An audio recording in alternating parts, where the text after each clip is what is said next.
ಹೋರಾಟಕ್ಕೆ ಸಂಪೂರ್ಣವಾದ ಬೆಂಬಲವನ್ನು ನಾವು ಪರವಾಗಿ ನೀಡ್ತಾ ಇದ್ದೇವೆ.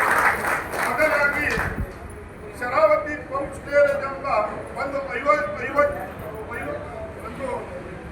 ಯಾವುದೇ ರೀತಿ ಉರುಳಿಲ್ಲದಂತಹ ಒಂದು ಈ ಕಾಮಗಾರಿಯನ್ನ ಕೈಗೆತ್ತಿಕೊಂಡಂತಹ ನಮ್ಮ ಕರ್ನಾಟಕ ಸರ್ಕಾರಕ್ಕೆ ಧಿಕ್ಕಾರವನ್ನು ಹೇಳುವುದರ ಮುಖಾಂತರವಾಗಿ ಈ ಒಂದು ಉತ್ತಮವಾದ ಸಂಘಟನೆಯನ್ನ ಮಾಡಿರುವಂತಹ ಮಾಸ್ಟರ್ ಪ್ಲಾನ್ ಹಾಗೂ ಭಾರತೀಯ ವಿರೋಧಿ ಅವರಿಗೆ ಹಾಗೂ ತಮಗೆಲ್ಲರಿಗೂ ಅಲ್ಲಿಂದ ಪಾದಯಾತ್ರೆಯ ಮುಖಾಂತರವಾಗಿ ನಮ್ಮ ಹೋರಾಟವನ್ನು ಪ್ರತಿಬಿಂಬಿಸುವುದಕ್ಕಾಗಿ ನಮಗೆ ನ್ಯಾಯಕ್ಕಾಗಿ ಹೋರಾಟವನ್ನ ಮಾಡುತ್ತಿರುವ ತಮಗೆಲ್ಲರಿಗೂ ಅಭಿನಂದಿಸುತ್ತಾ ಮತ್ತು ಇಲ್ಲಿಯವರೆಗೆ ನಮ್ಮ ಕರ್ನಾಟಕ ರಾಜ್ಯದಲ್ಲಿ ನಮ್ಮ ಉತ್ತರ ಕನ್ನಡವನ್ನು ಏನು ಕೈಲಾಗದವರು ಅಂತ ಭಾವಿಸಿಕೊಂಡು ಯಾವುದೇ ಸಮಾಜಕ್ಕೆ ಒಳ್ಳೆಯದಾಗದಿದ್ದಂತಹ ಯೋಜನೆಗಳಿದ್ರೆ ನಮ್ಮ ಉತ್ತರ ಕನ್ನಡಕ್ಕೆ ಅಂತೂ ಅದನ್ನ ತೆಗೆದಿಟ್ಟು ಬಿಡ್ತಾರೆ ಸರ್ಕಾರದಲ್ಲಿ.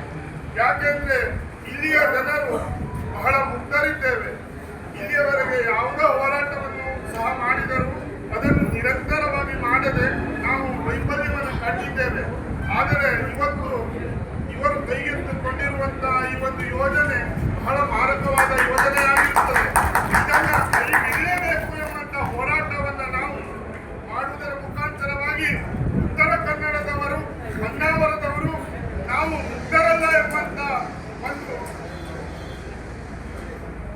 ಸೂಚನೆಯನ್ನ ಸರ್ಕಾರಕ್ಕೆ ನೀಡಬೇಕು.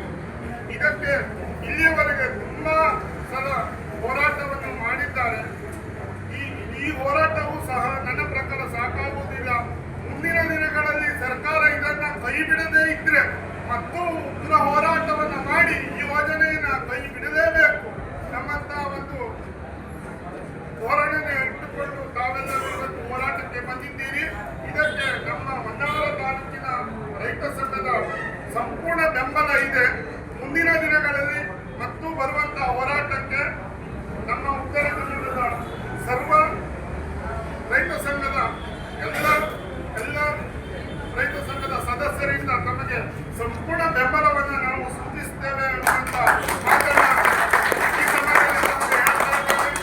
ಎರಡು ಮಾತನಾಡಲಿಕ್ಕೆ ಅವಕಾಶ ಕೊಟ್ಟಂತ ನಮಗೆ ಎಲ್ಲರಿಗೂ ತುಂಬಾ ಧನ್ಯವಾದಗಳು.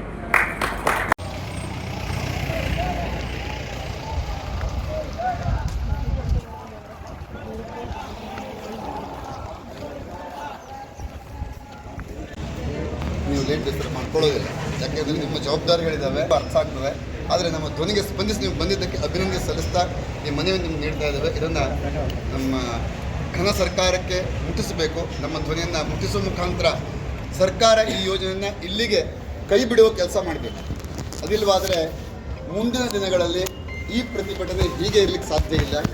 ಇದು ಉಗ್ರ